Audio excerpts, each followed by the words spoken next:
नमस्कार, आप देख रहे हैं आखिरी सौदा CNBC आवाज पर। मैं हूं हर्षदा साहब और मैं हूं प्रदीप पंड्या। सबसे पहले इस वक्त बाजार की बड़ी बातें। सीमा पर बढ़ते तनाव की खबरों से बाजार में गिरावट बढ़ी है। जो सपोर्ट लेवल्स हम देख रहे थे, निफ्टी ने कम से कम इंट्राडे बेसिस पे उन लेवल्स को तोड़ा है और कमजोरी लगातार बढ़ती हुई नजर आ रही है, खासतौर पे छोटे मझोले शेयरों में जो शायद एक बहाना ढूंढ रहे थे। कल जिस तरह की पिटाई हुई उसके बाद आज भी कमजोरी बदस्तूर जारी है। खासतौर पे कमजोर होने वाले सेक्टर्स की बात करें तो सरकारी बैंक, मेटल, रियल एस्टेट, ये वो शेयर हैं जो सबसे ज्यादा पिट रहे हैं। लेकिन इनफैक्ट बाजार में 80% शेयर्स कमजोर हैं और ये तादाद बढ़ती जा रही है। इस वक्त जब हम बात कर रहे हैं, मेरा ख्याल है पिछले 10-15 मिनटों के दौरान अब ये 80 का 85 हो चुका है तकरीबन, ऐसा लगता है। कुछ एक चुनिंदा स्टॉक्स हैं, टाटा मोटर्स, वोल्टास जैसे, जहां अच्छे नतीजे या खबरों के दम पर थोड़ी बहुत खरीदारी हो रही है, पर वो गिने चुने ही हैं।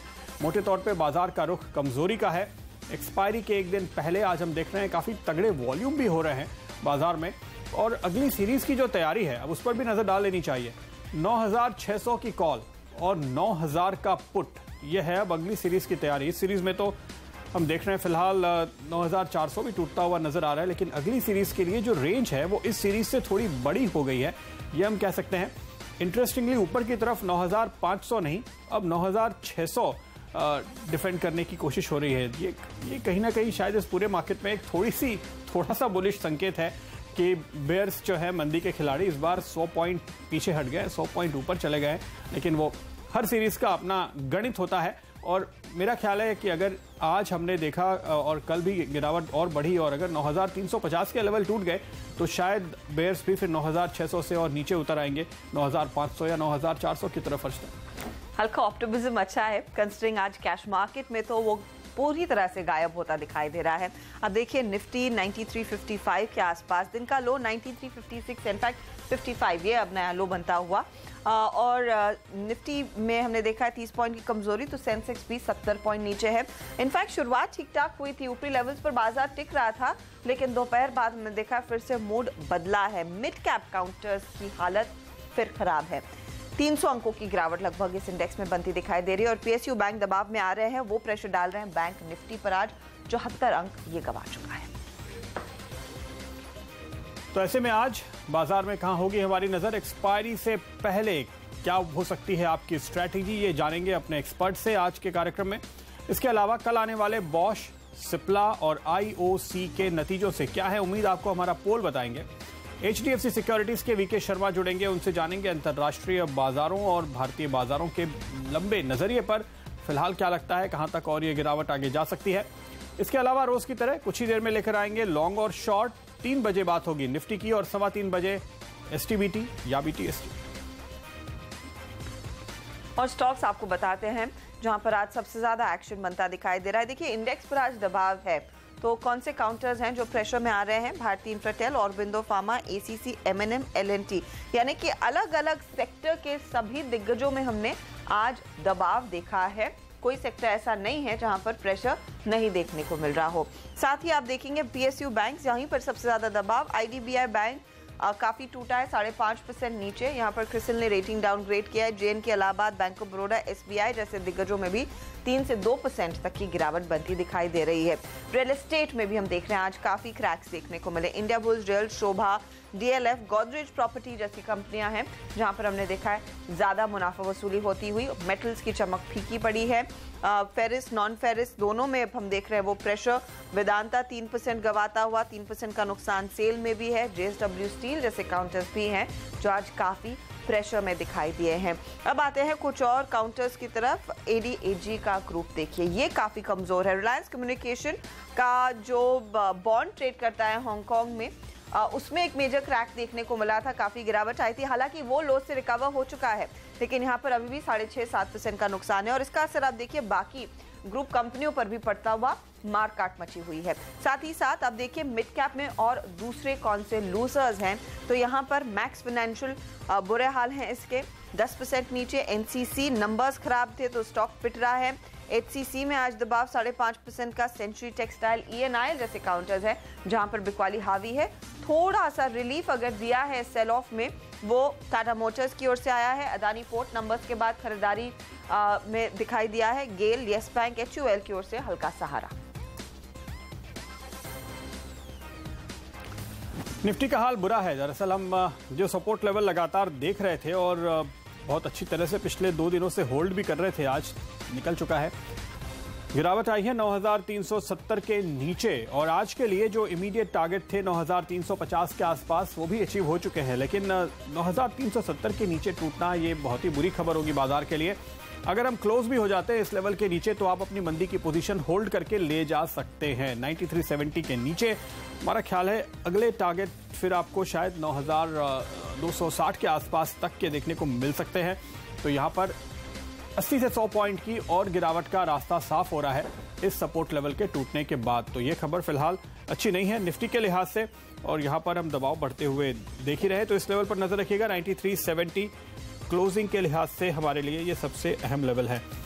लेकिन हम कल बात कर रहे थे मिड कैप की और कल जैसे हमने आपको बताया था कि मिड कैप में दबाव काफ़ी ज़्यादा दिखाई दे रहा है। ये चार्ट आपने देखा था और एक बहुत ही लंबे आउट परफॉर्मेंस के बाद अब यहाँ पर गिरावट शुरू हुई है। आज जो एक खास बात हम आपको दिखाना चाहेंगे, देखिए इस चार्ट को थोड़ा क्लोज कीजिए और आप यहाँ पर ये अंतिम 2 ये मंथली चार्ट है।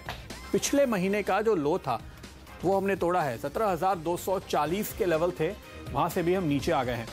ये एक बहुत ही एक बार फिर से रिस्की साइन है। हालांकि ये महीना अभी पूरा नहीं हुआ है, लेकिन ये जो मंथली चार्ट पे बार रिवर्सल दिखाई दे रहा है आपको, कल हमने आपको बताया था दूसरे बहुत सारी और चीज़ें, नेगेटिव डाइवर्जेंस दिखाई दे रहा है और उसके साथ अब ये जो बार रिवर्सल है ये दरअसल एक लंबी गिरावट की ओर कहीं ना कहीं इशारा कर रहा है।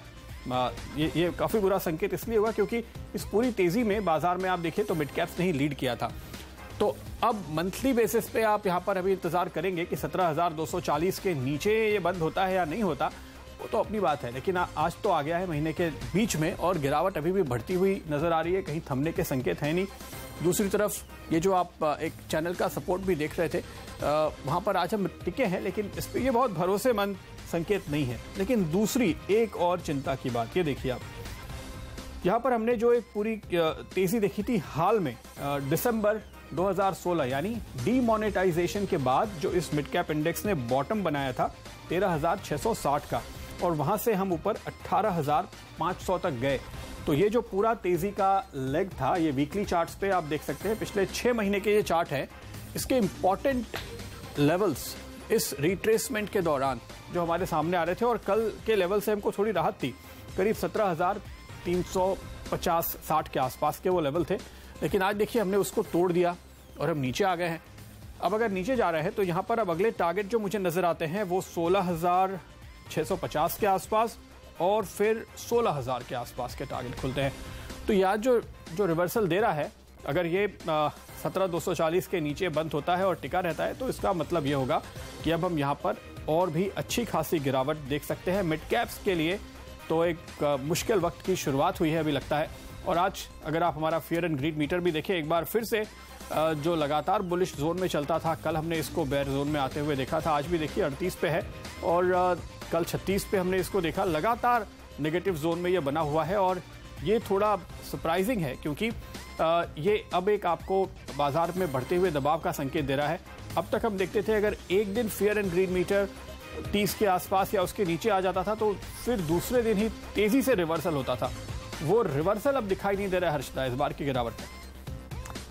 और वो इनफैक्ट चेतावनी दे रहा है कि शायद बाजार यहां से और नीचे की तरफ स्लाइड करता हुआ दिखाई देगा।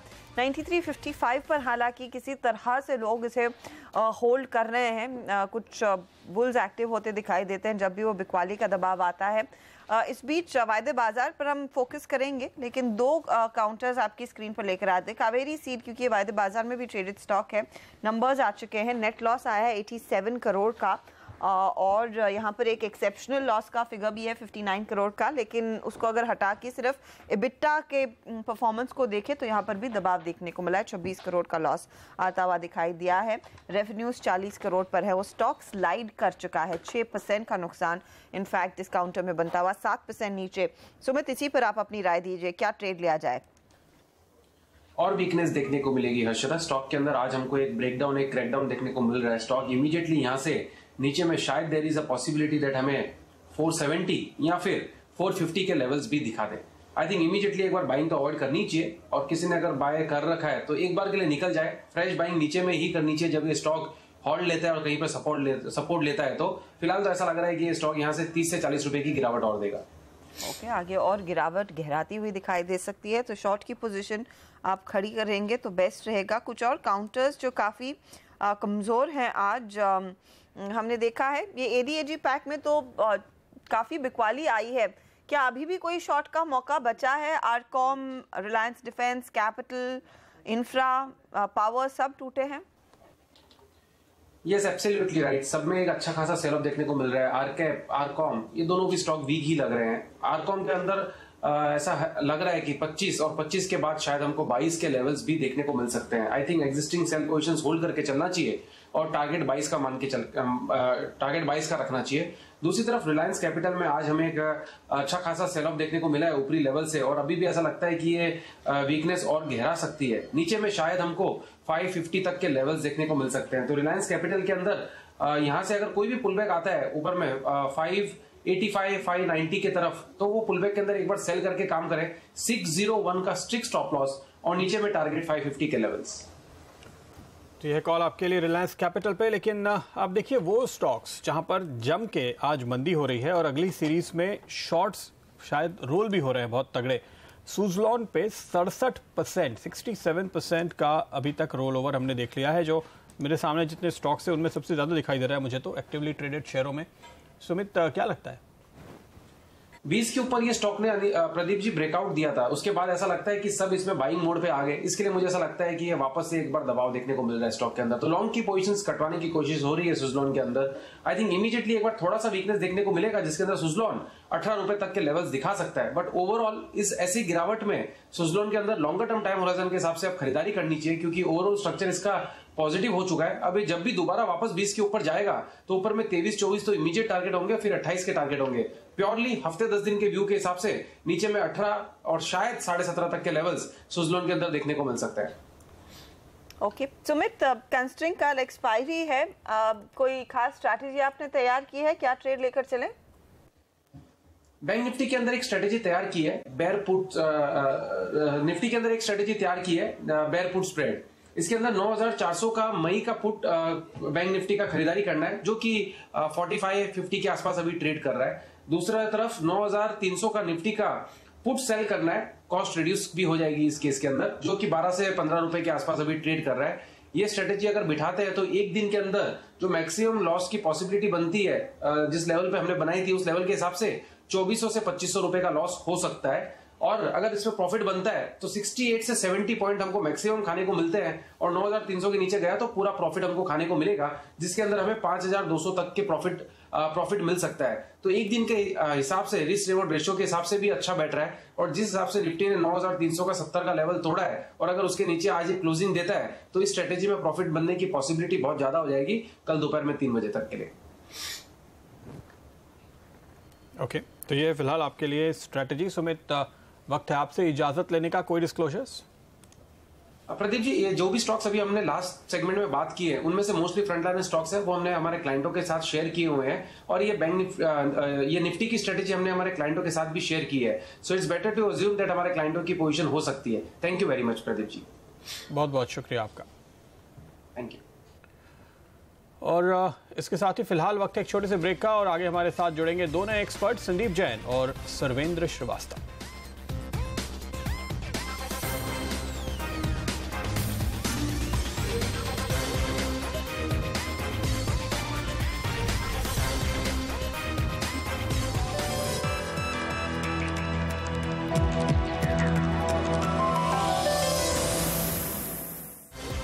आप देख रहे हैं आखिरी सौदा, और हमारे साथ है ट्रेड स्विफ्ट ब्रोकिंग के डायरेक्टर संदीप जैन और मार्केट एक्सपर्ट सर्वेंद्र श्रीवास्तव। आप दोनों का स्वागत है। संदीप, इनफैक्ट लगातार 4 सेशन से बाजार फिसल रहा है, और आप देखिए कल और आज में ज़्यादा कुछ अंतर नहीं है।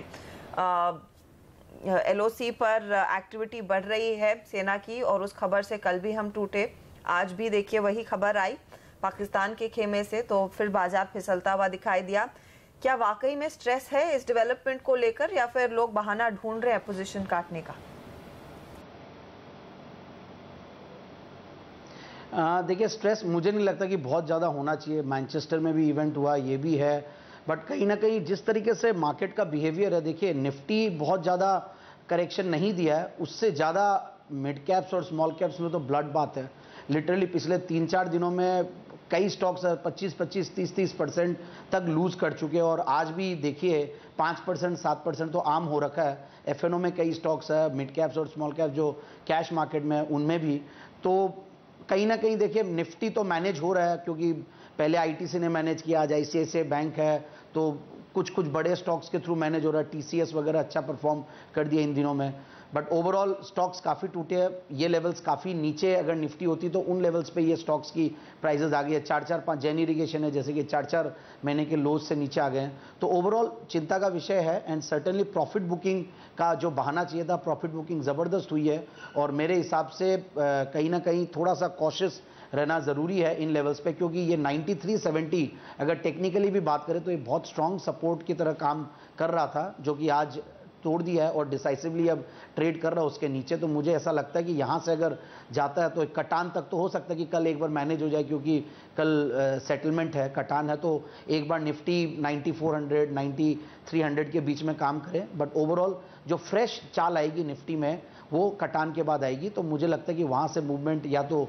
बड़ी तेजी का आएगा या फिर एक फॉल ऑफ का भी आ सकता है somewhere around 90 to 100। So it's time to be cautious and कहीं ना कहीं लिवरेजिंग कम करें और बैठे रहें अपने स्टॉक्स के साथ। हाँ ओके 9200 तक भी जा सकता है निफ्टी फिलहाल। सर्वेंद्र, आप तो बहुत दिनों से कह रहे थे कि ये मार्केट नीचे जा नहीं रहा है, जाना तो चाहिए, अब तो जा रहा है, आपकी बात सुन ली है इसने, अब आपके टारगेट क्या हैं? नमस्कार प्रदीप जी। नहीं देखिए, मेरे तो कारण थे, मैंने जैसे पहले भी डिस्कस किया कि ये जो ब्रेकआउट्स रहे हैं निफ्टी में बहुत लास्ट 2-2.5 महीने में, it's a very laborious kind of move. उसमें 10-10 बेसिस पॉइंट के एवरेज से अगर दिन में बाजार चलता है तो उसको फिर तेजी नहीं बोलते। और आई थिंक क्लियरली बहुत ओवरबॉट था और जो रेशियोज थे, चाहे आप निफ्टी बैंक निफ्टी के रेशियोज देख लीजिए या आप मिड कैप टू सेंसेक्स या mid cap to Nifty ratios देख लीजिए, आई थिंक ये बहुत ज्यादा स्ट्रेच थे और हिस्टोरिकली ओवरबॉट थे। और हिस्टोरिकली ओवरबॉट में भी मेगा ओवरबॉट थे, मतलब जो लास्ट 2007-8 की तेजी में भी जो रीडिंग्स नहीं देखी गई, आई थिंक वो रीडिंग्स भी इस बार क्रॉस हो गई और उनसे काफी आगे निकल गया था बाजार। तो ये कूल ऑफ आना था, आई थिंक वही है। और अब मेरा इसमें सबसे इंपॉर्टेंट चीज अब ये रहेगी कि क्या इसमें लार्जर साइकिल्स खत्म हो रहे हैं, वो जवाब तो मेरे ख्याल से थोड़े समय के साथ मिल जाएंगे। बट अगर जो एक क्लासिकल 8 ईयर साइकिल बाजार में होता है और जो सब जगह दिख रहा है, चाहे आप यूरोपियन मार्केट देख लीजिए या यूएस मार्केट देख लीजिए या एशियन मार्केट देख लीजिए, सब जगह एक 8 साल की जो साइकिल होती है उनके एंड के आसपास ही सब मार्केट्स कहीं ना कहीं किसी डिग्री पे ट्रेड कर रहे हैं। तो अगर वो ट्रेड इन्वर्ट हो रहा है तो मेरे ख्याल से तो ज्यादा कंसर्न की बात है। नहीं तो आई थिंक एक बार नीचे में 9000 8900 वो जो गैप एरिया रही है 8950 9000 के आसपास, आई थिंक वो अगर रिटेस्ट होता है तो वहां पे एक क्लियर आइडिया लग जाएगा कि अगर वो एरिया बाजार होल्ड करता है तो अच्छी बात है, नहीं तो अगर 8950 9000 का जो गैप एरिया अगर वो टूट जाता है तो आई थिंक फिर थोड़ा बड़ी गिरावट भी आ सकती है। लुपिन के नतीजे आ चुके हैं। इस बीच आप देखेंगे 653 करोड़ का अनुमान था, 380 करोड़ का आंकड़ा, ये कंसोलिडेटेड नंबर है मेरे ख्याल में। और साथ ही साथ आय देखेंगे तो इसमें भी दबाव ही देखने को मिला, हमारे अनुमान से कम यह आंकड़ा है। 4454 करोड़ का अनुमान था, 4162 करोड़ का वो आंकड़ा है। स्टॉक इन नंबर्स के आते ही 5% कमजोर है, तो गहरी मार पट्टी हुई। कंसोलिडेटेड मुनाफा 380 करोड़ का, स्टैंड अलोन नंबर वो करीब 590 करोड़ का होगा जो पहले फ्लैश हुआ। हम कंसोलिडेटेड नंबर देखते हैं लुपिन का और वो स्टॉक सीधा फिसलता हुआ लगभग 70 रुपए गवा चुका है। कुछ और डिटेल्स लेकर आएंगे कि क्या फैक्टर्स हैं इस खराब प्रदर्शन के पीछे। और एबिटा लेवल पर भी हम देख रहे हैं 826 करोड़ के आसपास का आंकड़ा है। बाय फार खराब क्वार्टर लुपिन की ओर से। संदीप, आपकी क्या राय रहेगी? इनफैक्ट 781 वो अपडेटेड फिगर है कंसोलिडेटेड बेसिस पर एबिटा का। देखिए, फार्मा स्टॉक सर्टेनली अच्छे खासे बिटन स्टॉक्स रहे हैं ओवरऑल पूरे सेक्टर पे ही, और जिस तरीके से टैरो के रिजल्ट्स की वजह से सन फार्मा पे भी दबाव पड़ा, और टैरो का रिजल्ट को सर्टेनली मार्केट्स बहुत ट्रैक करते हैं क्योंकि वो जेनेरिक ड्रग्स का यूएस मार्केट का एक ट्रू रिप्रेजेंटेटिव है। तो सर्टेनली बाकी सारे फार्मा स्टॉक्स पे भी कहीं ना कहीं फ़र्क पड़ा है, और मेरे हिसाब से ल्यूपिन के रिजल्ट्स भी ख़राब है। बट ओवरऑल अभी 52 वीक लो के नीचे शायद कहीं ना कहीं ट्रेड कर रहा है, तो मेरे हिसाब से मार्केट में सेंटिमेंट्स भी ख़राब है और फार्मा ओवरऑल पहले से ही खराब था, क्योंकि एक तो यूएस एफडीए और रेगुलेटरी हर्डल्स अब्रॉड में भी है और इंडिया में भी कुछ आ रहे हैं एनपीपीए को लेकर। तो मेरे हिसाब से थोड़ा सा कॉशियस रहें। जिन्होंने ले रखा वो अब कहीं ना कहीं सिट टाइट वाली स्ट्रैटेजी अपनानी पड़ेगी, क्योंकि कहीं ना कहीं स्टॉक वैल्यूएशंस के लिहाज से तो सर्टेनली सस्ता है, बट मार्केट के सेंटिमेंट्स के साथ हो सकता है करेक्शन और आ जाए। तो पेशेंट ही रहें। बेसिकली ओवरऑल होल्ड की स्ट्रैटेजी में राय दूंगा, बाकी नया निवेश करने की राय नहीं दूंगा। ओके, यहाँ पर फिलहाल 1200 के नीचे ट्रेड करता हुआ लुपिन इस वक्त नजर आ रहा है। सर्वेंद्र, इसके चार्ट्स पे क्या अहम लेवल आप देखते हैं? ना, आई थिंक अहम लेवल तो प्रदीप जी बस ये आज तोड़ ही रहा है और काफी अहम लेवल तोड़ दिए हैं इनफैक्ट। तो वीकनेस तो इसमें एक लॉन्ग टर्म भी क्रीप हो गई थी और फार्मा हमने तो हमेशा लास्ट 8-9 क्वार्टर से पहले से हम फार्मा में निकलने की राय दे रहे थे और आई थिंक जो टारगेट्स मेरे उस समय के सोचे थे वो भी आ गए, उनसे भी नीचे चले गए। तो एक्चुअली आई थिंक अब ये जो 1250 का लेवल इसने लास्ट 2-3 दिनों में तोड़ा है और आज जो डिसाइसिवली ये जो नीचे गिरा है, मेरे को लगता है अब ये पूरा जो एक इसका जो पूरा ईयरली का जो एक लेग था जो 2007-8-9 के लो से जो ये चला था, वो पूरा अगर 61% रिट्रेस हो तो मेरे ख्याल से लेवल आता है 1037-1040 के आसपास। तो आई थिंक और 120-30 पॉइंट यहाँ से इसमें और क्लियरली लगता है वीकनेस आ जाएगी और वीकनेस की आशंका है।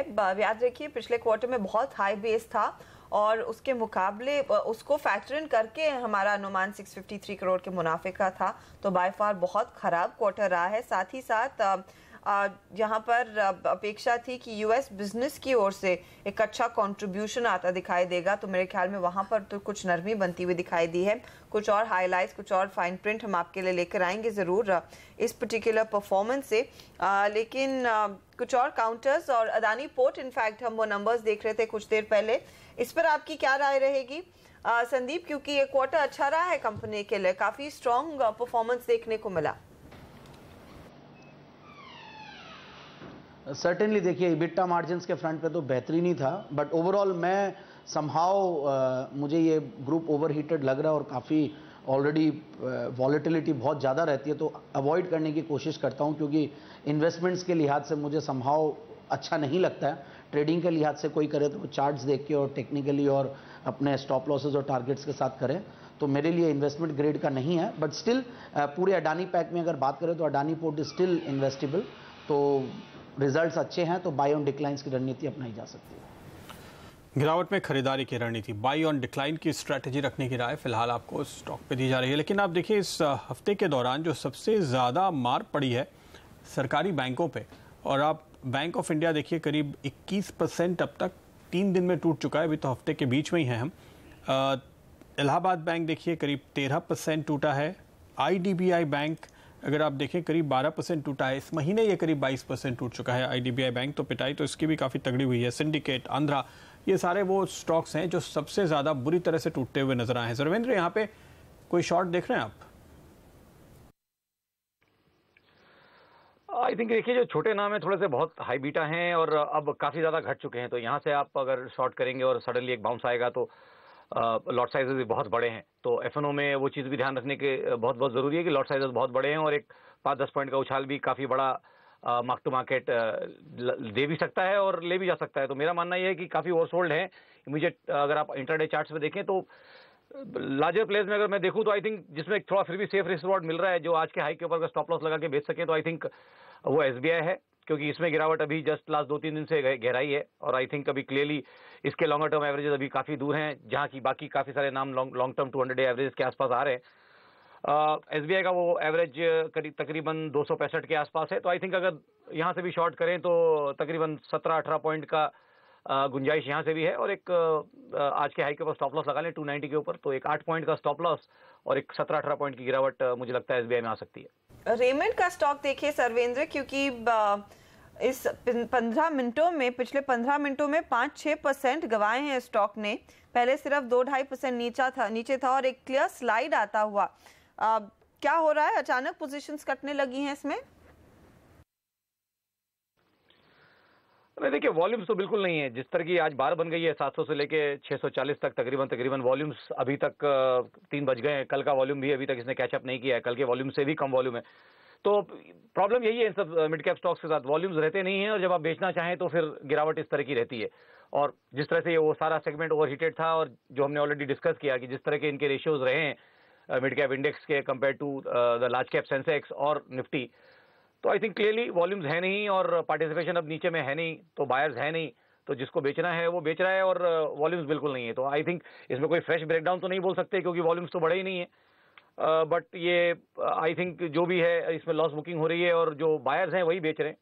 फ्रेश तो कोई एग्रेसिव शॉर्टिंग या एग्रेसिव बिग वाली तो उसमें हो नहीं रही है। लॉन्ग टर्म एवरेजेस तक स्लाइड कर सकता है और यही एक बेंचमार्क अभी लेके चल रहे हैं बाजार में कि जो भी अब घट रहा है वो लॉन्ग टर्म एवरेज को किस करने का जाता है, तो 580 का स्तर है, आई थिंक वहां तक इसमें गिरावट आ सकती है। 580 तक भी गिरावट मुमकिन है रेमंड में फिलहाल। यह है सर्वेंद्र का लेवल जिस पर वो नजर रखेंगे, लेकिन हम लेंगे एक छोटा सा ब्रेक। ब्रेक के बाद कुछ और स्टॉक्स पे होगी नजर और जब लौटेंगे तो बात होगी निफ्टी के अगले टारगेट की।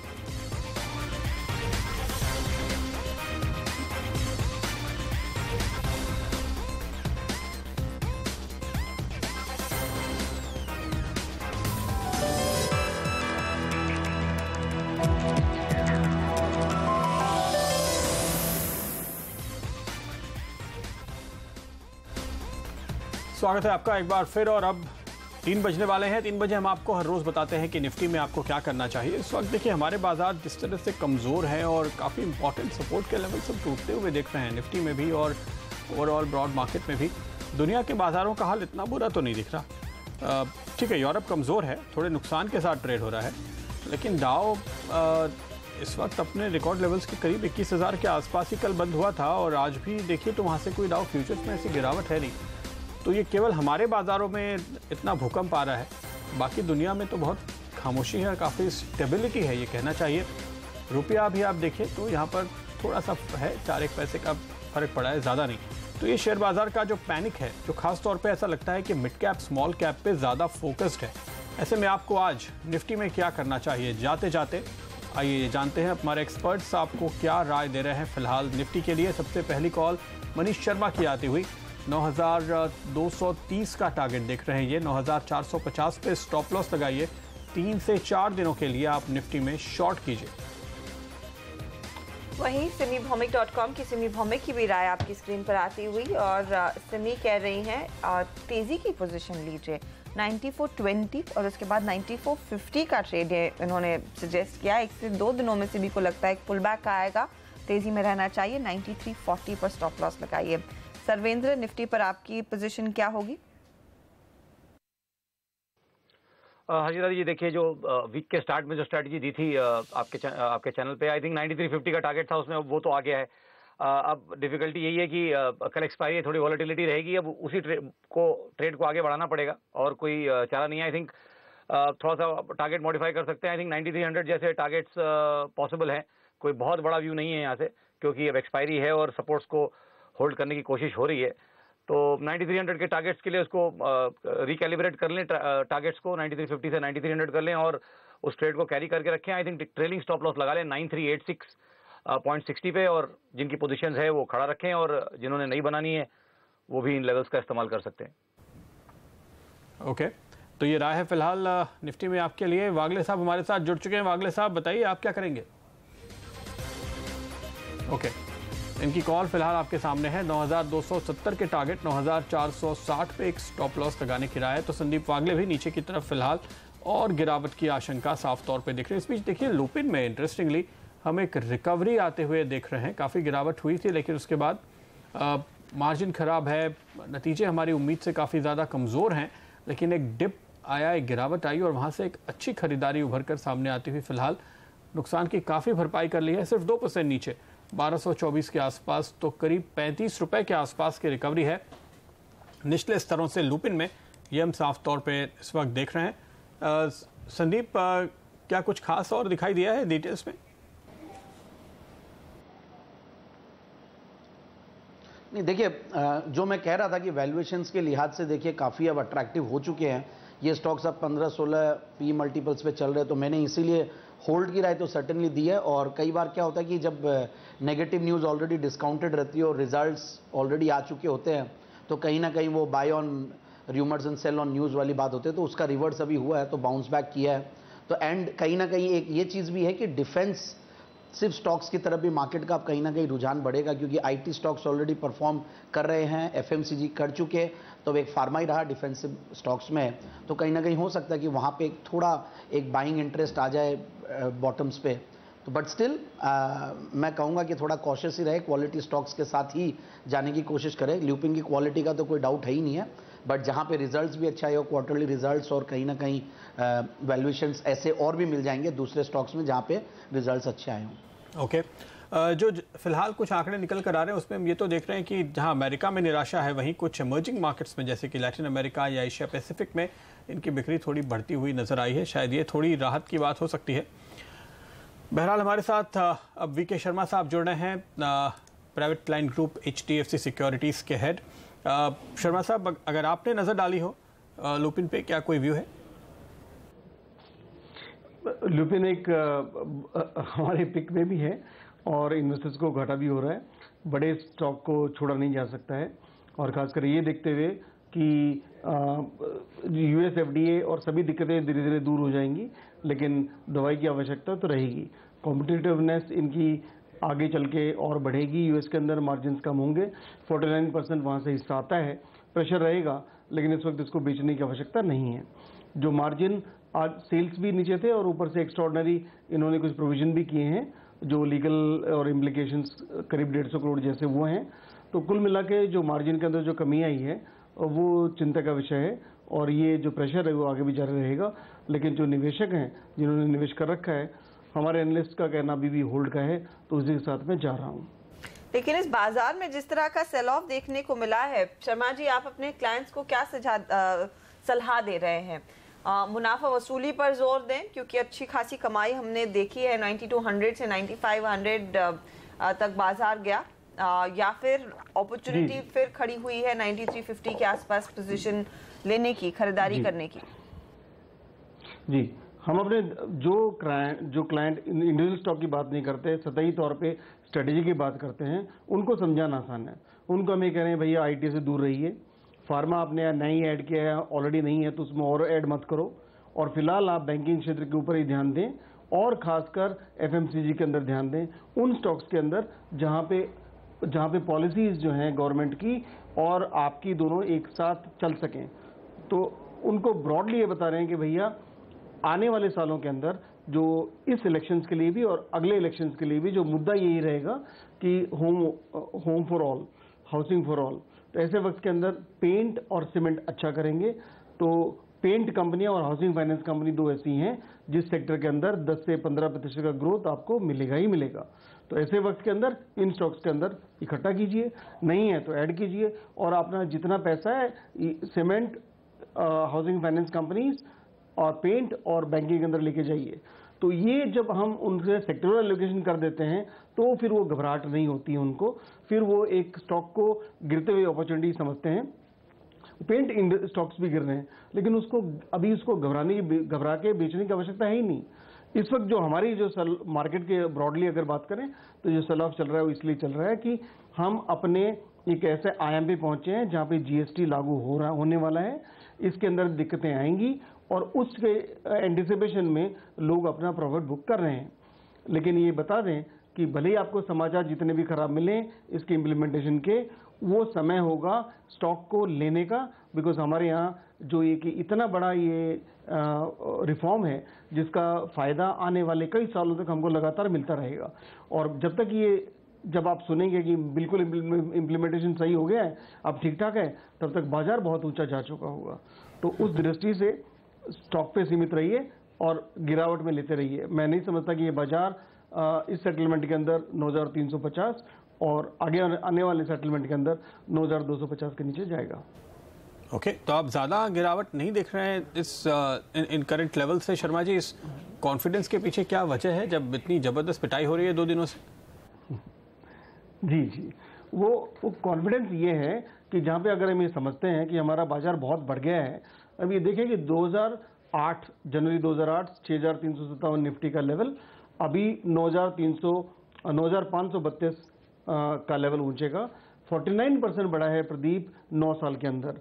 4.36% की ग्रोथ रेट है सालाना अगर हम गिने तो इसके लिए भेज दें ये हमारा जो ग्रोथ रेट है वो नॉमिनल जीडीपी ही हमारी करीब 10-11% के आसपास बढ़ती है, तो उतना ग्रोथ तो हम आएगा ही आएगा। और खासकर ये देखते हुए कि जो अगर हम 6 महीने के लिए चुप्पी साध लें तब बात करेंगे प्रदीप, ये बहुत अच्छा मौका होगा जब हम 3 या 4 महीने के बाद बात करें और फिर देखेंगे कि इन सब दिक्कतों के बावजूद हम कहाँ पे खड़े हैं। इस बीच कुछ स्टॉक्स आपकी स्क्रीन पर लेकर आएंगे जहां पर हम देख रहे हैं काफी तेज गिरावट आई है। आइडिया सेलुलर, आरसीएफ जैसे काउंटर्स हैं जिनमें हमने देखा एक तगड़ा सेल ऑफ देखने को मिला है। आइनॉक्स विंड की हम पहले भी बात कर रहे थे, लेकिन आरसीएफ और आइडिया पर आपकी क्या सलाह होगी? इनफैक्ट आइडिया 8% तक टूटा और यहाँ पर 2% की रिकवरी भी आई है लोस से, लेकिन कमजोर है ये काउंटर। सर्वेंद्र, आइडिया क्या एक पेरिनियल शॉर्ट है एट द मोमेंट? नहीं, देखिए पेरिनियल शॉर्ट तो ऑलरेडी इतना स्टॉक घट चुका है कि पेरिनियल शॉर्ट तो नहीं बोलेंगे, बट ये क्लियरली डाउन ट्रेंड में है। और आज भी वो जो एक लास्ट 1-2 हफ्ते का क्लस्टर था उसके नीचे लो तोड़ के फिलहाल अभी तक वहां पे बंद हो रहा है। अभी 20 मिनट बाकी है, बट आई थिंक बंद उसके नीचे आएगा। तो मतलब ये है कि कहीं जाके वापस अपने पुराने लोज जो इसने एक 66 के आसपास एक डबल बॉटम बनाया था, आई थिंक वो रिस्क रहता है कि एटलीस्ट अगर ज्यादा नहीं तो एटलीस्ट तो 65-66 की प्राइस एरिया में जाए। और आज के बंद के बाद तो वैसे ही लग रहा है कि वो सिनेरियो अब आज जो है वो डेवलप हो गया और अब ये स्टॉक वहां पे स्लिप हो जाएगा। ओके, तो फिलहाल ये राय आपके लिए बनती हुई दिखाई दे रही है। और इंटरेस्टिंगली इस वक्त अगर आप देखें तो जैसे शर्मा जी कह रहे थे 9350 का लेवल तो निफ्टी थामने की पूरी कोशिश कर रहा है और इसके ऊपर टिक रहा है अब तक। हालांकि इस बीच अब गिरने वाले शेयर्स की तादाद और बढ़ी है और अब 6 में से 5 शेयर्स नीचे आ चुके हैं। ये तस्वीर इस वक्त नजर आती है। लेकिन नतीजों का मौसम है और कल निफ्टी की 3 दिग्गज कंपनियों के नतीजे आएंगे, सिप्ला, बॉश और आईओसी। कैसे रह सकते हैं नतीजे, बताने के लिए हमारे साथ सोनम मेहता और वरुण दुबे हमारे दोनों रिसर्च एनालिस्ट जुड़ चुके हैं। सबसे पहले सोनम, सिप्ला से अच्छे नतीजों की उम्मीद आप रख सकते हैं। अनुमान में आपको साल दर साल मार्जिन और मुनाफे में एक जबरदस्त जंप देखने को मिलेगा। वो इसलिए कि पिछले साल की इसी तिमाही में कुछ वन ऑफ्स के कारण मार्जिन पे एक भारी मार पड़ी थी और उसका असर मुनाफे पे भी दिखाई दिया था। तो अनुमान में जरूर आपको साल दर साल एक जबरदस्त जंप देखने को मिलेगा। ग्रोथ कहाँ से आएगी? कंपनी के जो एक्विजिशन हुए थे 2, उससे ग्रोथ आती हुई दिखाई देगी। साथ ही एक्सपोर्ट फॉर्मुलेशन में 20% के ग्रोथ का अनुमान है, तो यहाँ से भी रेवेन्यू को जबरदस्त बूस्टअप मिलता हुआ दिखाई देगा। मार्जिन का जो रेंज है वो 16 से 19% का रेंज मार्केट एक्सपेक्टेशन के साथ चल रहा है। मार्जिन स्टेबल रहेंगे यहाँ पर कहा जा सकता है, क्योंकि जो कंपनी का मटेरियल कॉस्ट है या फिर स्टाफ कॉस्ट है वो कम रहेगा और R&D एक्सपेंसेस पिछले तिमाही की तरह ही स्टेबल लेवल्स पे बनी रहेगी। डोमेस्टिक कारोबार इस बार 14 से 15% का जंप दिखा सकता है, पिछले तिमाही के 19% के जंप के मुताबिक। सिप्ला से ओवरऑल स्टेबल आंकड़ों की उम्मीद है। स्टेबल परफॉर्मेंस सिप्ला पेश करेगा। आईओसी से क्या उम्मीद करनी चाहिए वरुण? देखिए, आईओसी के नतीजे थोड़े कमजोर रहेंगे क्वार्टर ऑन क्वार्टर। इसके जो ग्रॉस रिफाइनिंग मार्जिन है वो $7.7 से कम होकर करीब $6 के आसपास आ सकते हैं। वहीं दिग्गज ब्रोकिंग हाउस मोतीलाल ओसवाल का ये मानना है दरअसल कि जो रिफाइनरी थ्रूपुट है वो इस बार फ्लैट रह सकता है। जो सब्सिडी शेयरिंग है वो दरअसल इस बार ओएमसीज को नहीं करनी पड़ेगी, ऐसा ये मान के चल रहा है और सरकार पूरी तरह से इसको बॉन्ड करेगी। इसके अलावा आपको याद होगा डिमोनेटाइजेशन के तरफ से चलते काफी सारा डिजिटल डिस्काउंट देना पड़ा था इन कंपनीज को, उसका थोड़ा नेगेटिव इंपैक्ट इस कंपनी पे इस बार पड़ सकता है। नेट सेल्स में करीब 6% के आसपास 6-6.5% के आसपास की बढ़त देखने मिलेगी। मार्जिन इस कंपनी के गिर सकते हैं 8.1% से गिर के करीब ये 7.9% के आसपास आ सकते हैं। मुनाफा इस बार फ्लैट रहने की उम्मीद है, करीब 4050 करोड़ के आसपास आ सकता है। मैनेजमेंट की कमेंट्री खासकर पैरादीप रिफाइनरी को लेके उनका क्या कहना है, क्योंकि आपको याद होगा कि ओडिशा गवर्नमेंट ने यहाँ जो उनको टैक्स सोप्स मिलते थे वो विड्रॉ कर लिए थे, टैक्स का जो बेनिफिट मिलता था वो विड्रॉ कर लिया था। तो कहीं ना कहीं उसको लेके क्या अपडेट है मैनेजमेंट से, ये जानना काफी इंटरेस्टिंग और इंपॉर्टेंट होगा। और साथ ही बॉश भी अपना क्वार्टरली रिजल्ट पेश करने वाला है, तो बॉश से क्या उम्मीद की जाए सोनम?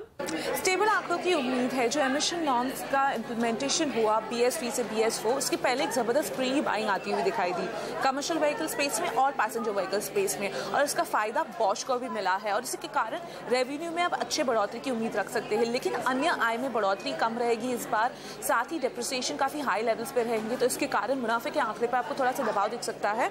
मुनाफे में 9% की गिरावट का अनुमान है।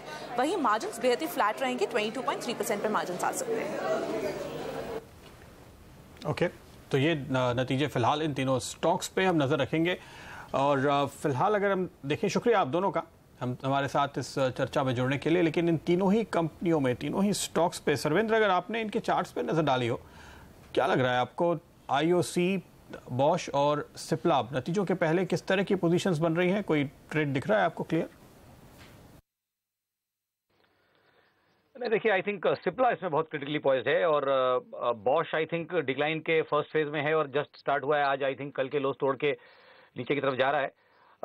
तो मेरा मानना है कि अगर सिप्ला तो एकदम क्रिटिकल जगह पे है तो वहां पे आप देखेंगे कि कल किस तरह से ओपन है या नीचे के लेवल्स अगर टूट जाते हैं सिप्ला में तो आई थिंक वो क्लियरली स्टॉक स्लिप कर सकता है। और लेवल्स मैं दे देता हूँ सिप्ला के लिए, वो जो है क्रिटिकल लेवल्स आई थिंक 3-4 महीने का एक बड़ा पैटर्न सपोर्ट है सिप्ला को करीब 510 रुपए के आसपास। और आई थिंक वो अगर टूट जाता है तो आई थिंक ये स्टॉक काफी जोर से स्लिप कर सकता है। सिमिलर पैटर्न ग्लेनमार्क में था 2 महीने पहले और सिप्ला उस पैटर्न को अभी कंप्लीट कर रहा है। तो ग्लेनमार्क की हालत हमने क्या हुई है वो हमने देखी है, वो पैटर्न टूटने के बाद। तो अगर खुदा ना खास्ता अगर सिप्ला कल 510 तोड़ के उसके नीचे बंद करता है तो आई थिंक क्लियरली 40-50 रुपए और वहां से क्लियरली स्लिप कर सकता है। Coming back to Bosch, I think clearly आज लोस तोड़ के बंद कर रहा है तो इसमें एक छोटा ही ट्रेड बनेगा। आई थिंक 22,200 22,300 की रेंज है, वहां तक के इनमें ट्रेड्स बनेंगे। तो आई थिंक ये 2 स्टॉक्स हैं जिनमें थोड़े से क्लियर सेटअप्स बन रहे हैं। ओके, ये राय इन दिग्गजों पर। मिड कैप काउंटर्स में आप देखिए बिकवाली इस समय कहाँ बढ़ रही है। VRL logistics, Caplin point, Orchid pharma, Century ply. In fact Century ply, Caplin point जैसे काउंटर्स पर वागले साहब हमारे साथ जुड़ गए, उनकी राय ले लेते हैं। वागले जी, क्या करेंगे इन काउंटर्स में? और कमजोरी बढ़ती हुई श्रेय इंफ्रास्ट्रक्चर फाइनेंस भी अब 1% गवा चुका है, लगभग 3.5 से 4% का नुकसान है स्टॉक में।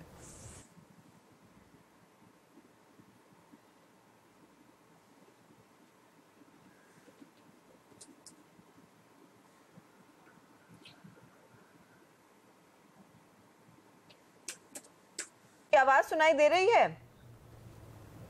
आफ्टरनून अर्शदा, मुझे लगता है कि ये मिड कैप्स और गिरेंगे। इनफैक्ट आपने जो नाम लिया सेंचुरी प्लाई, एक अहम लेवल 250 का ब्रेक हुआ है और ये अभी मिड कैप्स ज्यादा गिरेंगे और फोर्स से गिरेंगे। तो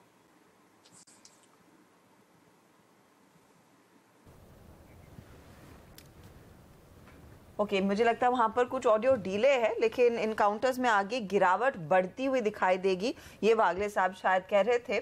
तो पोजीशन हल्की रखिए या फिर आप एग्जिट करना शुरू करें। लेकिन क्या स्ट्रैटेजी होनी चाहिए BTST, STBT, ये भी हम आपकी स्क्रीन पर लेकर आते हैं। तो AK प्रभाकर की राय के साथ शुरुआत करते हैं। BEML पर बिकवाली का कॉल है, 1100 का टारगेट इन्होंने दिया है। स्टॉप लॉस इस ट्रेड में 1155 पर लगाइएगा, ये इनकी राय बनती दिखाई दे रही है। AK प्रभाकर हालांकि इसके सामने कॉरमंडल इंटरनेशनल में एक बाय कॉल दे रहे हैं। 393 का टारगेट इनका है और स्टॉप लॉस 376 पर। ओके, तो यह है AK प्रभाकर के कॉल और मुस्तफ़ा नदीम अगले एक्सपर्ट है जिनकी राय आपके सामने। एपिक रिसर्च के सेल कॉल दे रहे हैं SBI पे, स्टॉप लॉस 287, टारगेट 275 के। सर्वेंद्र भी कार्यक्रम की शुरुआत में SBI पे सेल कॉल दे रहे थे, तो ये दूसरी कॉल आ रही है। और जस्ट डायल एक और स्टॉक है जहां पर 477 के स्टॉप लॉस के साथ सेल कॉल है, 450 के टारगेट ये आते हुए देख रहे हैं। सर्वेंद्र, आपके कॉल्स? बिल्कुल Pradeep ji, I think larger view के साथ ही जाऊंगा। पहला है सीमेंट स्पेस में से ACC, थोड़ा सा आई थिंक 2-4 पॉइंट घट गया है व्यू देने के बाद, ग्राफिक्स देने के बाद। फिर भी आई थिंक क्लियरली 1555, 1560 के टारगेट्स इसमें क्लियरली छू सकता है stock. I think monthly setups भी अगर आप देखें तो काफी नेगेटिव बन रहे हैं अभी तक। सो अभी 3-4 दिन और बाकी हैं, बट आई थिंक कल की एक्सपायरी में भी अगर इसका मंथली सेटअप देखेंगे तो काफी वीक बन रहा है। इनफैक्ट पोजिशनल सेल भी हो सकता है और उस समय अगर कोई पोजिशनल सेल लेना चाहे अगर ACC में तो आई थिंक 1470 तक के भी स्तर के लिए खड़े रह सकता है। तो टारगेट उस समय स्टॉप लॉस थोड़ा बड़ा करना पड़ेगा। बट अगर BTST ट्रेड ले रहे हैं तो एक छोटा स्टॉप लॉस है ACC में 1601 रुपये 60 पैसे का, वो लगा के रखें और 1555, 1560 का नीचे में लेवल मान के चलें कल के लिए। और आई थिंक एक ट्रेड जो बैंकिंग स्पेस में अभी उतना क्लियर इन्वर्जन नहीं आया है उसमें, वो है DCB बैंक। अभी भी ऑलमोस्ट 52 वीक हाइस के आसपास ही ट्रेड कर रहा है। आई थिंक क्लियरली आई थिंक जब पूरा स्पेस सफर कर रहा है तो ये भी सफर करेगा यहाँ से। और अगर कोई पोजिशनल सेल लेना चाहे तो आई थिंक 174, 175 के भी टारगेट्स आ जाएंगे। बट केवल कल के लिए 180 का टारगेट DCB बैंक में नीचे के और 187.10 पे उसमें एक स्टॉप लॉस लगाएं। ओके, तो यह कॉल आपके लिए। और अगली कॉल संदीप वागले साहब की भी देख लेते हैं। LNT पे 1691 के स्टॉप लॉस के साथ ये मंदी की राय दे रहे हैं, टारगेट 1650 के आ सकते हैं। वहीं BPCL पे तेजी की कॉल है, 702 का स्टॉप लॉस, 723 के टारगेट सुझा रहे हैं। वीके शर्मा हमारे साथ बने हुए हैं। शर्मा जी, अगर आप देखिए अंतर्राष्ट्रीय बाजारों में इस तरह की घबराहट नहीं है जैसे कि हमारे बाजारों में फिलहाल है, और ऐसे में एक अहम आंकड़ा जिस पर नजर होगी फेडरल रिजर्व की जो 2 और 3 मई की बैठक थी उसके मिनट्स आने वाले हैं। क्या लगता है आपको, किस तरह के संकेत उससे लेगा बाजार? जी, अगर हम सबसे मुद्दे पे बात पे हैं कि जो भी अभी तक यूएस के अंदर जो बढ़ोतरी हुई है वो इस एक्सपेक्टेशन से हुई है कि वहाँ पे टैक्स दर के अंदर भारी कमी की जाएगी और उसकी वजह से इन्फ्लेशन बढ़ेगा, जिसकी वजह से फेड बोलता है कि मैं 2 या 3 इंटरेस्ट रेट हाइक करूंगा। एक और चीज़ वहाँ पे आवश्यकता है जो कही गई है वो ये है कि वहाँ पे काफ़ी हद तक बैंकिंग के लिए जो शिकंजे कसे हुए हैं वो क्या कर सकते हैं क्या नहीं कर सकते, उसके अंदर भी छूट भी देने की बात है।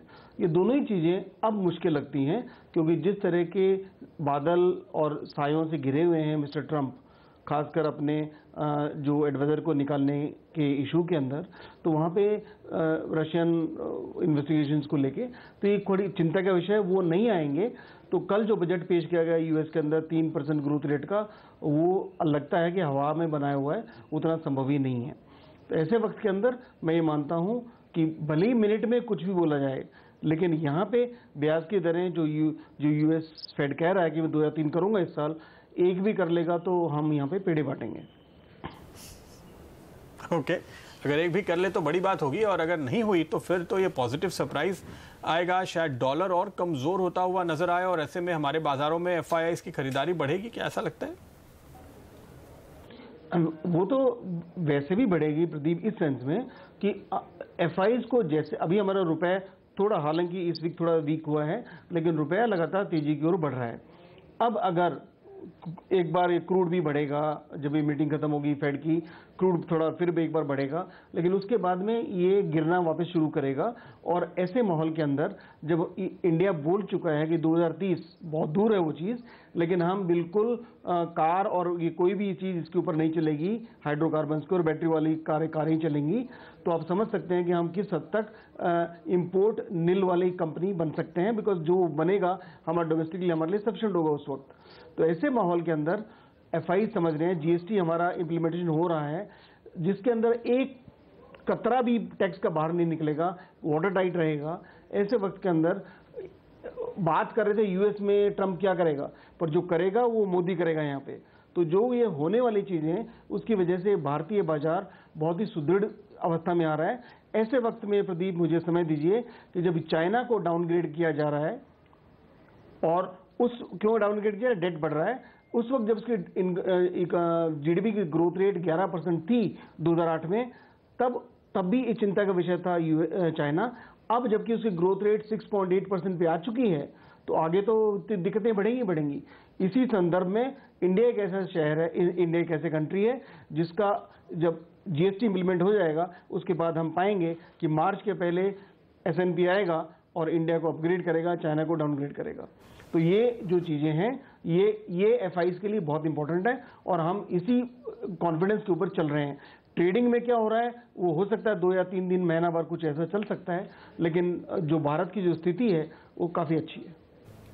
ओके, भारत एक स्वीट स्पॉट में है, ये विनोद जी कह रहे हैं। कुछ स्टॉक्स पर एक बार फिर नजर फेरते हैं, और विनोद जी आपकी भी राय फटाफट ले लेते हैं।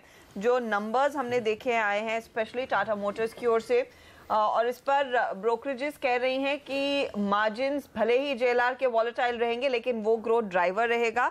डोमेस्टिक बिजनेस में भी कॉस्ट कट का फायदा मिलता हुआ दिखाई देगा। क्या ऑटो कंपनियों में टाटा मोटर्स में कुछ आपको लग रहा है पोजीशनिंग स्ट्रॉन्ग होती दिखाई दे रही, या फिर बाय फार मारुति एक बेटर ट्रेड है? देखिए, इस वक्त हेक्सा जिस तरह से यहाँ पे प्रेजेंट की गई है, तो वो जो मार्केट शेयर उसने एक बार अपना दबदबा बनाया है, उससे लगता है कि टाटाज अगर अपनी डिज़ाइन को कम से कम बाकी अन्य चीज़ों को नए भी करें, डोमेस्टिक मार्केट्स के लिए यूज़ करें, तो यहाँ पे आप काफ़ी हद तक एक इम्प्रेशन बना सकते हैं, जहाँ पे आपको बहुत कुछ करना बाकी है। तो मेरे ख्याल से यहाँ पे टाटा मोटर के साथ रहना चाहिए, कोई आवश्यकता नहीं इस स्टॉक से समय से पहले निकलने के लिए। ओके, शर्मा जी बहुत बहुत शुक्रिया आपका हमारे साथ जुड़ने के लिए। धन्यवाद। और अब बाजार अपने आखिरी मिनटों में आ चुका है। ये देखते हैं इस वक्त निफ्टी 9350 का वो लेवल होल्ड कर रहा है, तोड़ नहीं रहा है। तो चलिए एक अच्छी बात है। हमारा एक्सपायरी पोल एक बार चलिए नजर डालते हैं। 9,350 से 9,442% लोगों ने यही रेंज दी है और ये रेंज होल्ड हो रही है, आज तो हो रही है। तो फिलहाल हमारे पोल के मुताबिक ही बाजार चलता हुआ उस लिहाज से हम कहेंगे कि सपोर्ट्स के करीब है। 9,400 से 9,450 के बीच भी 27% लोग देख रहे थे, लेकिन मेजॉरिटी 9350, 9400 के आसपास की है। तो फिलहाल उसी हिसाब से चलता हुआ। लेकिन आइए देखते हैं आज आखिरी मिनटों में क्या रुख देखने को मिला है। अगर हम दिग्गज शेयरों पर नज़र डालें, TCS पे थोड़ी खरीदारी आई है और फार्मा, गेल, BPCL, ये कुछ एक स्टॉक्स हैं जो थोड़ी सी निफ्टी की मदद करते हुए नज़र आ रहे हैं और जो निचले स्तरों पे हम टिके हैं। अगर हम आपको चार्ट दिखा पाएँ तो आप देखेंगे कि ये वो स्टॉक्स हैं जिनकी वजह से हम टिके हैं। अल्ट्राटेक, इंडसइंड, भारती एयरटेल, विप्रो को भी इसमें आप चाहें तो जोड़ लें। ये वो स्टॉक्स हैं जो मदद कर रहे हैं। लेकिन दूसरी ओर टाटा मोटर्स, DVR देखिए, हालांकि अभी गेन में है लेकिन वहाँ पे दबाव बढ़ा है। डॉक्टर रेड्डीज़ में थोड़ी बिकवाली आई है। कोल इंडिया में और टाटा स्टील में काफ़ी बिकवाली बढ़ती हुई। बैंक ऑफ बड़ौदा में करीब 13 लाख शेयर्स की बिकवाली आई है और SBI में भी। तो बैंकिंग शेयरों की तरफ से आखिरी मिनटों में दबाव बढ़ता हुआ नजर आ रहा है। जी हाँ, प्रेशर है प्रदीप, लेकिन इसके सामने आप देखेंगे PNB, हाउसिंग फाइनेंस, गृह फाइनेंस जैसे काउंटर्स में निचले लेवल से रिकवरी भी आती हुई दिखाई दे रही है। इनफैक्ट कुछ और काउंटर्स हैं जहां पर निचले लेवल से कुछ खरीदारी आई है। इसमें आप बलरामपुर चीनी को जोड़ सकते हैं, करीब 2% का एक स्विंग अप आता हुआ। और जैन इरिगेशन सुबह में काफ़ी पिट रहा था, पिछले 15-20 मिनटों में 5% का एक अपसर्ज आता हुआ दिखाई दिया है। जैन इरिगेशन आपकी स्क्रीन पर लेकर आएंगे, वहां पर वो एक मूव आपको देखने को मिलेगा। हल्की सी पॉजिटिव टेरिटरी में आने की कोशिश इसकी हुई है। महिंद्रा CI ऑटो भी है जहां पर हमने देखा एक बहुत तेज उछाल आता हुआ दिखाई दिया है। इन काउंटर्स में इनफैक्ट वागले साहब कोई अपॉर्चुनिटी पोजीशन बनाने की, स्पेशली जैन इरिगेशन? अच्छा नहीं, वागले साहब से संपर्क टूट गया है। संदीप जैन, आप बताइए, ये जो पुलबैक आ रहा है, जैन इरिगेशन, बलरामपुर चीनी, महिंद्रा CI ऑटो, कोई वर्दी स्टॉक जिसमें पोजीशन अभी भी आप होल्ड करना चाहेंगे? देखिए, जैन इरिगेशन अच्छा खासा करेक्ट कर चुका है और कहीं ना कहीं ऐसा लगने लगा कि अब पिटाई हो सकती है, क्योंकि मार्केट में सेंटीमेंट्स स्मॉल कैप्स और मिड कैप्स को लेकर खराब है। बट जैन इरिगेशन बहुत फास्ट नीचे आया था और वहाँ पे मैं इनफैक्ट शो के शुरुआत में भी जैन इरिगेशन के बारे में जिक्र कर रहा था कि ऑलमोस्ट अपने 4-5 महीने के लोज पे आ चुके हैं और ऐसे लेवल्स पे आ चुके हैं कि जहाँ रिस्क रिवॉर्ड रेशियो काफ़ी अट्रैक्टिव हो जाता है, क्योंकि अब खोने को बहुत ज़्यादा है नहीं और चूंकि बहुत ज़्यादा कोई फंडामेंटल्स में चेंज हुआ नहीं और मॉनसून वगैरह की न्यूज़ पॉजिटिव लगती है इन कंपनियों के लिए, तो सर्टेनली कहीं ना कहीं ये स्टॉक चल सकता है। और मेरे हिसाब से बिल्कुल छोटे स्टॉप लॉसेस लगा के दाव लगाना चाहिए और एंट्री बनानी चाहिए।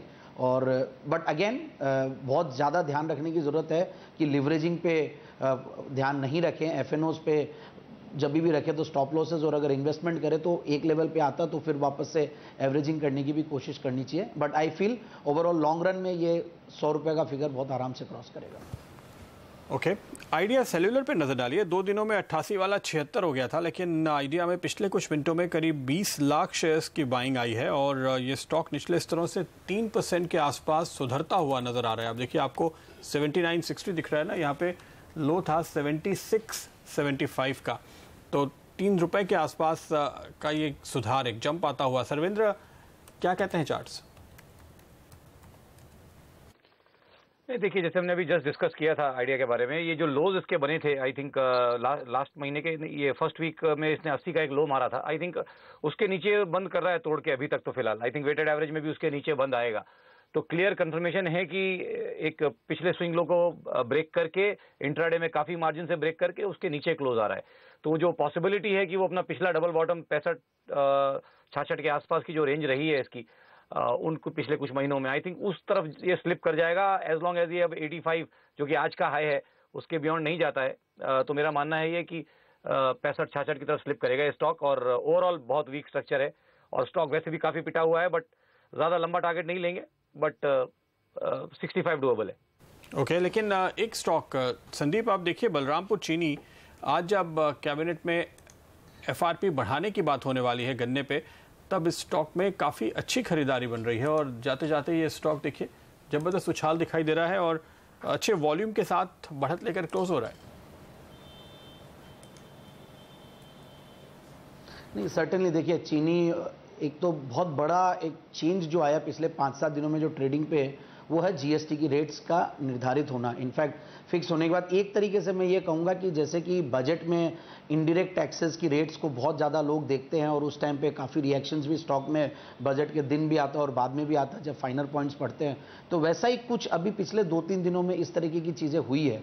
सर्टनली जीएसटी की रेट्स आने के बाद एक बहुत बड़ा एक कन्फ्यूजन या सरप्राइज एलिमेंट सारा खत्म हो चुका है और जिनमें ज़्यादा लगी है वहाँ पे चर्निंग हो रही है। तो शुगर सर्टनली एक बेनिफिशियरी सेक्टर रहा है और जीएसटी को लेकर, और जो ये न्यूज़ है उसकी वजह से भी इनफैक्ट इस स्टॉक पे पॉजिटिव इंपैक्ट पड़ा। और जो तीसरी बात ये है, सारे अगर शुगर स्टॉक्स में बात करें तो बलरामपुर चीनी सर्टनली द बेस्ट बेट, और पहले भी मैंने रेकमेंड किया धामपुर और बलरामपुर दोनों ही, और मेरे हिसाब से जिन्होंने ले रखा है और इनफैक्ट प्राइजेस भी काफ़ी स्टेबल है, स्ट्रेंथ दिखा रहे हैं शुगर के प्राइजेस भी, तो मेरे हिसाब से बिल्कुल होल्ड करके रखना चाहिए स्टॉक को। ओके, होल्ड करने की सलाह। इस काउंटर में आप देखिए बाजार बंद होते करीब 9370 के आसपास दिन जाकर टिकता हुआ दिखाई देगा आपको। साथ ही साथ मिड कैप में हालांकि 300 पॉइंट की गिरावट भले ही बन रही हो, लेकिन कई ऐसे काउंटर्स हैं जो जिनके दिन के लो से अच्छी खासी रिकवरी दिखाते हुए नजर आए हैं। जैन इरिगेशन लो से करीब 5% ऊपर, सुंदरम फास्टनर्स में हमने देखा 4% का उछाल आया। Mahindra CI auto, blue dart जैसे काउंटर्स हैं, इन्फी बीम है। गृह फाइनेंस में आप देखेंगे इस तरह का मूव आता हुआ। पीएनबी हाउसिंग फाइनेंस जैसा एक और काउंटर जहां पर इस तरह की चाल बनती हुई दिखाई दी। तो ऐसे कुछ काउंटर्स हैं जहां पर आखिरी कुछ मिनटों में खरीदारी आई है, लेकिन ओवरऑल मूड लगातार पिछले 7-8 सेशंस की तरह आज भी बिकवाली का ही रहा है। इंडेक्स पर 300 पॉइंट की गिरावट पर इनफैक्ट हम जाकर टिकेंगे मिड कैप्स में। बिल्कुल, तो कुल मिलाकर क्लोजिंग के वक्त थोड़ी रिकवरी आई है, लेकिन 9370 का वो इंपॉर्टेंट लेवल जिसकी हम बात कर रहे थे उसके काफ़ी करीब जाकर निफ्टी बंद होने की कोशिश कर रहा है, पर एडजस्टेड लेवल पे नीचे ही रहेगा। निफ्टी बैंक ने ज़रूर 22,500 बचाए रखा है और मिड कैप इंडेक्स 17,125, तो ये भी 17,240 के उस लेवल से नीचे ही बंद हो रहा है। कमज़ोर क्लोजिंग, 80% स्टॉक में गिरावट, 9 लाख करोड़ से ऊपर का कारोबार। देखिए एक्सपायरी के एक दिन पहले ही आ गया है, तो एक्सपायरी के दिन क्या होगा, लेकिन ब्रॉड मार्केट की ये बात है। पर कैश का वॉल्यूम अगर आप देखें तो 30 से 31 हज़ार करोड़ के आसपास एक बार फिर से काफ़ी तगड़े वॉल्यूम के साथ आज का ये ट्रेड पूरा हुआ है। तो कल और आज दोनों दिन हमने देखा बाजार की गिरावट में एक अच्छे वॉल्यूम का भी कंट्रीब्यूशन रहा है। वो तस्वीर आज भी नज़र आ रही है कल की तरह। और फाइनल क्लोज इनफैक्ट 9369 के आसपास आता हुआ बाजार के लिए। इसी के साथ इजाज़त लेंगे हम हमारे सभी जानकारों से। संदीप जैन और सर्वेंद्र श्रीवास्तव, बहुत बहुत शुक्रिया हमारे लिए समय निकालने के लिए आज। और इसके साथ ही आखिरी सौदा में फिलहाल हमें दीजिए इजाजत, लेकिन आप बने रहिए क्योंकि ब्रेक के तुरंत बाद मोदी सरकार के 3 साल पूरे होने पर उनकी मंत्रियों से खास बातचीत हम CNBC आवाज पर लेकर आ रहे हैं। और आज आप देखेंगे सुरेश प्रभु के साथ आलोक जोशी की खास चर्चा।